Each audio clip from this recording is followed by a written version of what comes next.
Today, we're diving into the latest on the US economy and stock market trends during Q3's earnings season. With major players like banks, airlines, consumer goods, and semiconductor stocks reporting their earnings, there's a lot to unpack.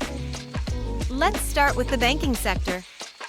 By October 16th, 6 major US banks reported their earnings. JP Morgan Chase, a leader in commercial banking, outperformed expectations with strong non-interest income, like trading revenue, indicating a robust economy supported by consumer spending and employment levels. This aligns with the prevailing no-landing scenario. However, not all banks reported equally positive results. Wells Fargo exceeded earnings per share (EPS), but missed on revenue due to a drop in lending, highlighting concerns about business sentiment. Despite this, Wells Fargo's CEO remains optimistic for an improvement by year-end as confidence grows beyond the presidential election.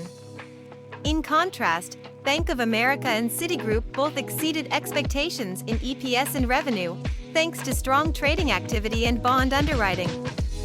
Goldman Sachs and Morgan Stanley outperformed even further, with significant growth driven by the revival in M&A activity and IPO optimism.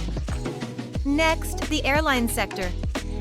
Delta Airlines fell short of expectations, yet executives reported strong Q4 bookings, indicating customer confidence remains intact.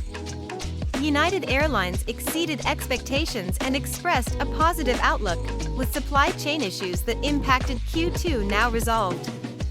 But there's a catch. While high-income consumers remained financially healthy, low-income groups face growing challenges. PepsiCo's report highlighted this shift, as consumers increasingly opt for cheaper alternatives due to inflationary pressures. A Federal Reserve survey revealed a rising probability of consumers failing to meet debt payments, especially among those earning below $50,000 annually. This shows that financial strain is growing among lower-income groups. Switching to the semiconductor sector, ASML released its earnings earlier than planned, showing disappointing figures. This led to a 16.3% drop in stock price, followed by another 6.4% decline. The shortfall stemmed from lower smartphone and PC shipments and export restrictions to China. While Nvidia remains strong due to its AI demand, other semiconductor stocks face a bleak outlook outside the AI sector.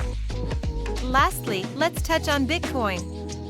Recent price increases have followed Vice President Kamala Harris's support for regulatory frameworks, suggesting a political move to gain cryptocurrency sector support. But be cautious, October's typical upward trend may also be at play, and speculative optimism should be limited. In summary, while the US economy appears to be on a stable trajectory, it's essential to keep an eye on earnings reports and economic data. The strength of high-income consumer spending currently supports the economy, but issues among lower-income groups could pose future risks. The semiconductor sector's performance will also be crucial, particularly outside of AI-related developments. Thank you for watching, and stay tuned as we continue to analyze market trends and provide insights to help you make informed investment decisions.